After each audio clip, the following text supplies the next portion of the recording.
అన్న నల్లమలలో మీరు చేసిన యాక్షన్లో అన్న అంటే ప్రజలకు సంబంధించిన కార్యక్రమాలతో పాటు పార్టీ ఆదేశాల మేరకు కొన్ని యాక్షన్లు చేశారు. అన్న బుడ్డా వెంగల్ రెడ్డి ఆ సంఘటన ఒకసారి చెప్పండి. అన్న కర్నూలు ఫస్ట్ మీ యాక్షన్ అక్కడి నుంచి స్టార్ట్ అయింది కదా. అవునన్న. అన్న బుడ్డా వెంగల్ రెడ్డి అంటే కర్నూలు జిల్లా, మనకు ఆత్మకూరు నియోజకవర్గం, ఇంకా శ్రీశైలం నియోజకవర్గం కూడా, అది పాములపాడు మండలం వేంపెంట. ఈ వేంపెంట అనేటువంటి గ్రామంలో ఉన్నటువంటి పోరాటాలతో సంబంధం లేకుండా, ఆ చుట్టుపక్కల జరిగినటువంటి ప్రజా పోరాటాలతో సంబంధం లేకుండా బుడ్డా వెంగల్ రెడ్డికి సంబంధించినటువంటి యాక్షన్ను మనం మాట్లాడుకోలేము. బహుశా మన ఆర్గనైజేషన్ పుట్టిన దగ్గర నుంచి కంటే ముందు భాగం నుంచే వాళ్ళది ఫ్యాక్షన్ ఫ్యామిలీ. దీనికి ఒక ఉదాహరణ వాళ్ళు ఏం చెప్తారు అని చెప్పానంటే, ఏ గ్రామంలోనైనా వాళ్ళకు వ్యతిరేకంగా మాట్లాడితే వాడిని చంపడం, తీసుకెళ్ళి ఆ ఏట్లో పడేయడం. నందికొట్కూరు ఏరియా కావని ఇక్కడ కానీ, అక్కడేమో శేషానారెడ్డి వాళ్ళు, ఇక్కడేమో ఇల్లు, ఇట్లా నడుస్తూ ఉండేది. అయితే ఎప్పుడైతే పార్టీ ఆర్గనైజేషన్ బిల్డప్ అవుతూ వచ్చిందో, అనేక విషయాలలో పార్టీ ఛాలెంజ్గానే నిలబడింది. అందులో వాళ్ళకు బాగా ఇబ్బందికరమైనటువంటి అంశం గ్రామ కాట. కర్నూలు జిల్లాలో మసూలు అంటారు, అంటే ఇప్పుడు మొత్తం పంట చేతికి వచ్చేటువంటి సమయం. ఈ పంట చేతికి వచ్చినటువంటి సమయంలో ఈ మసూలును అమ్ముకుంటారు. అమ్ముకున్న తర్వాత ప్రజలకు సంబంధించినటువంటి గ్రామ కాటాగా ధర్మకాట అంటారు. ఇంకా చెప్పాలంటే ఈ ధర్మకాట అనేటువంటిది గ్రామ కమిటీ నాయకత్వంలో జరుగుతూ ఉండేది. పార్టీ ఆర్గనైజేషన్ కంటే ముందు భాగం అంతా కూడా ఆ గ్రామంలోకి కొనుగోలు కోసం వచ్చినటువంటి దళాలను అడ్డం పెట్టుకొని, ఒక బస్తా మీద 20 రూపాయలు, 30 రూపాయలు, 40 రూపాయలు, 50 రూపాయలు వాళ్ళు అదనంగా పెట్టుకొని వాళ్ళు 1000 రూపాయలు సంపాదించుకునే వాళ్ళు. దాంట్లో అది ఒక ఉపాధి వాళ్ళకు, దళారి వర్గానికి. ఎప్పుడైతే పార్టీ ఆర్గనైజేషన్ అనేటువంటిది బిల్డప్ అయిందో, ఆర్థిక సమస్య, సాంఘిక సమస్య, దీంతో పాటుగా రాజకీయ సమస్య, ఇక్కడ 2 అంశాలు ఉన్నాయి. ఈ రాజకీయ సమస్య అనేటువంటిది ఆధిపత్యానికి సంబంధించిన అంశం. గ్రామ కాటాగానో 50 రూపాయల డబ్బులుగానో చూడకూడదు దాన్ని మనం ఇక్కడ. వాళ్ళ నాయకత్వంలో జరుగుతున్నటువంటి మసూలుకు సంబంధించినటువంటిది ఏదైతే తూకము కాటా ఉందో, దీన్ని తిరస్కరించి ఆల్టర్నేటివ్గా మన సంఘ నిర్మాణం ఏర్పాటు చేసింది. ఓకే. అట్లా ప్రతి గ్రామంలో, బహుశా నాకు తెలిసి ఆత్మకూరు దగ్గర నుంచి మొదలుపెట్టి ఆళ్ళగడ్డ వరకు, మన ఈ నల్లమల ప్రాంతానికి ఆనుకొని ఉన్నటువంటి మైదాన ప్రాంతంగా ఉన్నటువంటి కర్నూలు జిల్లాలో ప్రతి గ్రామంలో, మనకు బలం ఉన్నటువంటి ప్రతి గ్రామంలో ఈ సిస్టమ్ మనం ప్రైవేట్ చేసినాం. కొన్ని గ్రామాలలో మనమే చొరవ చేసి మనకు సంబంధించినటువంటి వాళ్ళ ద్వారా, అప్పట్లో 50,000 60,000 ఉండేది, ఈరోజు 1,00,000 2 లక్షలు ఉంది ఇప్పుడు ఆ కాట. ఆ కాటాలు తీసుకొచ్చి డిజిటల్ కాటాను మనమే పెట్టాం. పార్టీ పెట్టింది. దానికన్నా వ్యతిరేకించారా? దీన్ని వాళ్ళు వ్యతిరేకించడం స్టార్ట్ చేశారు. వ్యతిరేకించాక మరి మీరు వార్నింగ్ ఇచ్చారా? వార్నింగులు అయిపోయినాయి, రకరకాల రూపం తీసుకున్నది. చివరికి మన వాళ్ళ మీద దాడులు చేయడం స్టార్ట్ చేశారు. దాడులు వాళ్ళే చేస్తారు, పోలీస్ స్టేషన్ పోయి కేసు వాళ్ళే పెడతారు, తిరిగి మళ్ళీ మన వాళ్ళను తీసుకుపోయి అరెస్ట్ కూడా చేపిస్తారు. ఓకే. ఎందుకంటే పోలీసులతోన అవినాభ సంబంధం ఉండేది వాళ్ళకే.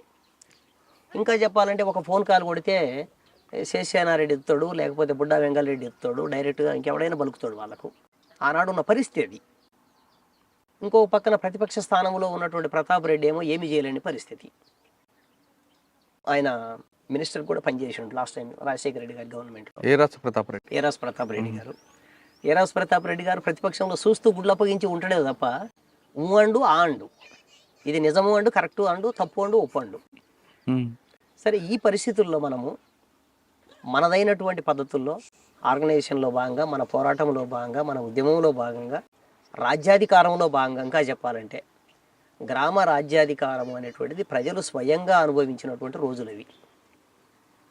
ఆ సందర్భంలో మనకు బుడ్డా వెంగరెడ్డి గారికి మధ్యన బాగా కాంట్రవర్షియల్గా మారింది. ఆయన అనేక చోట్ల దాడులు చేపించిండు.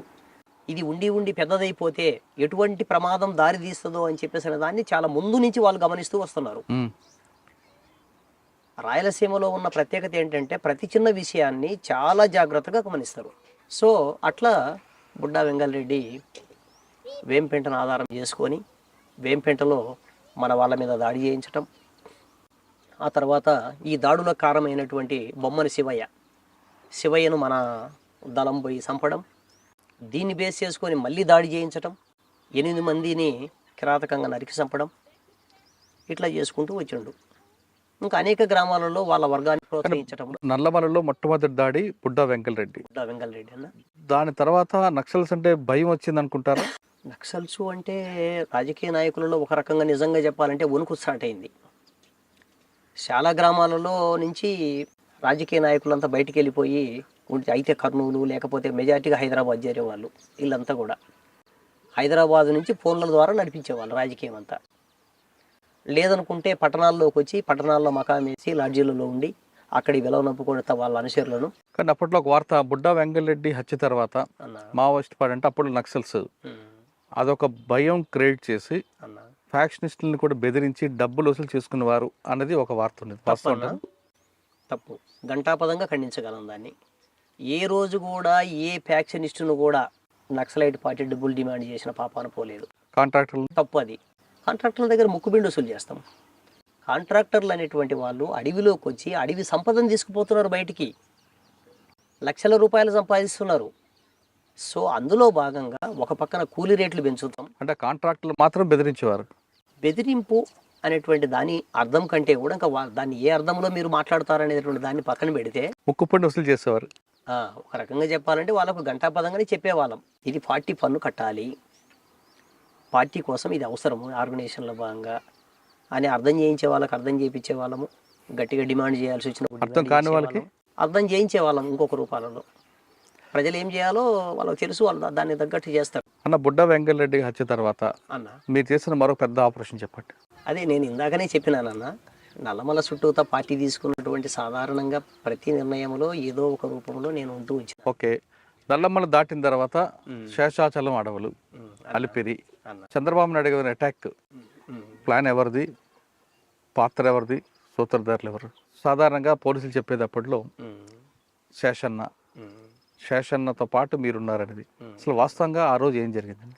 చంద్రబాబు నాయుడు గారు చాలా కిరాతకంగా మొత్తం పార్టీనే బ్యాన్ చేసిండు. ఎందుకంటే ఏదైనా ఒక సంఘటనకు ఒక నేపథ్యం ఉంటుంది. సో అందులో భాగంగానే 2004 నాటి వరకు అప్పటికే 9 సంవత్సరాల కాలం పాటు కంటిన్యూగా ఉద్యమం మీద తీవ్రమైన నిర్బంధాన్ని ప్రవేశపెడుతూ వచ్చిండు. ఈ రోజు కూడా చెప్పాలంటే నిజంగా చంద్రబాబు నాయుడు బుద్ధి రాలే. నిన్న పల్నాడు సభలో మాట్లాడుతున్నాడు, తీవ్రవాదులను అణిసివేసిన చరిత్ర పార్టీకి ఉంది అని. అసలు తీవ్రవాద సమస్యని, నక్సలైట్ సమస్యను ఈ రోజుకు కూడా చంద్రబాబు నాయుడు గారు శాంతి భద్రతల సమస్యగా చూస్తున్నాడు తప్ప సామాజిక, ఆర్థిక, రాజకీయ సమస్యగా దీన్ని పరిగణించటం లేదా. తీవ్రవాదులు వేరు, నక్సల్స్ వేరు కదా. అంటే ఆయన లెక్కల్లో తీవ్రవాదులు అంటే నక్సలైట్లే. ఆయన పదాలలో, ఆయన అంతరార్థంలో, మనసులోని మాట తీవ్రవాదులు అంటే నక్సల్స్ అనే. నక్సల్స్ అనేది ట్రీట్ చేయడంలే ఆయన. నక్సల్స్ అనేది శాంతి భద్రతల సమస్య కాదు కదా. సమస్య కాదు, శాంతి భద్రతల సమస్య కానే కాదు. అదే మనం చెప్తుంది. రాజశేఖర రెడ్డి గారు అధికారంలోకి వచ్చిన తర్వాత నక్సలైట్ సమస్య సామాజిక సమస్య అన్నాడు. సామాజిక సమస్య నేను పరిష్కరిస్తాను అన్నాడు. సో చంద్రబాబు నాయుడు గారు ఘంటాపదంగా ఆయన ఫిలాసఫీలో భాగంగానే నక్సలైట్ సమస్య అనేటువంటిది హింసాత్మకమైన సమస్య ఆయన లెక్కల్లో. సమాజంలో ఒక ప్రమాదకారులు సమాజానికి. కాబట్టి నక్సలైట్ సమస్యను శాంతి భద్రతల సమస్యగానే పరిగణించాలి, హింసతోనే అణిసివేయాలి. ఇది ఫిలాసాఫికల్గానే ఆయన నక్సలైట్ సమస్యను వ్యతిరేకిస్తున్నాడు. అసలు నక్సలైటు ఏం కోరుకుంటున్నాడు అనేటువంటి దాన్ని వినకుండానే వ్యతిరేకించే మనస్తత్వం ఆయన అలవాటు చేసుకున్నాడు అట్లా. సో ఆనాడు 9 సంవత్సరాల కాలం పాటు ఆయన ఏదైతే అనుకున్నాడో అనుకున్న దానికి తగ్గట్టుగానే మొత్తం సమస్యను ఆ రకంగా అంటే ఆయన అనుకోవడం కాకుండా పార్టీ కూడా అటువంటి కార్యక్రమాలు చేపట్టింది కదా 9 సంవత్సరాల్లో. రాజకీయ నాయకులని మీద దాడులు చేయడం, ప్రభుత్వ ఆస్తులను దగ్ధం చేయడం అనేది.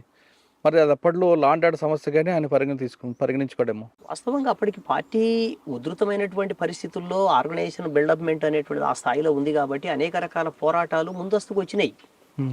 వచ్చినప్పుడు దాన్ని ఇప్పుడు రాజకీయ పార్టీగా తెలుగుదేశం పార్టీ ఎట్లా అర్థం చేసుకుంటుంది అనేటువంటిది తర్వాత సంగతి.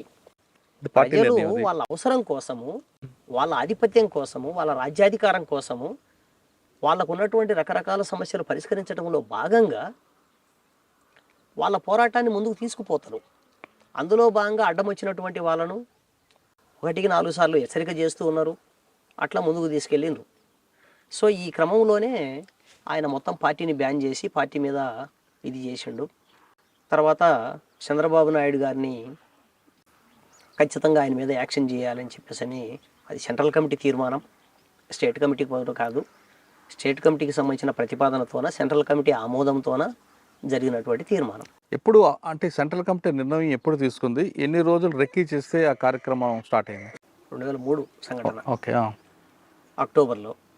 దానికంటే 6 నెలల ముందు పార్టీ తీర్మానం అనేది చేసింది. అంటే కేవలం అలిపిరి అనుకున్నారా, ఇంకే వేరే ప్లేస్ కూడా డిసైడ్ అయింది? అలిపిరినే ప్రధానం, ఇంకా అలిపిరితో పాటు వేరే చోట కూడా అనుకున్నారు, కానీ అది తర్వాత కాలంలో అది మిస్ అయిపోయింది. అలిపిరినే బేస్ చేసుకొని 6 నెలల ముందు నుంచి దాని మీద రెక్కి రకరకాలు ఇవన్నీ కూడా నడిచినాయి. తీర్మానం జరిగిన తర్వాత దానికి తగ్గట్టుగా సెంట్రల్ కమిటీ స్టేట్ కమిటీ అనుబంధంగా టీమును డిసైడ్ చేసిండ్రు. అందులో ఒక 6 మందితో కూడినటువంటి టీము. వాళ్ళు ఏదో పేర్లలో అలిపిరికి సంబంధించిన కేసులలో చాలా మందిని చూయించుకుంటూ దగ్గర దగ్గర 32 మందిని ఎంతమందిని చూయించుకుంటూ వచ్చిండ్రు, కానీ అది ఎంత ఒట్టి మాటలు. కేవలం దాంట్లో పార్టిసిపేట్ చేసింది కేవలం 8 మంది మాత్రమే. ఆ 8 మందికి సంబంధించినటువంటి వాళ్ళల్లో ఒకళ్ళం.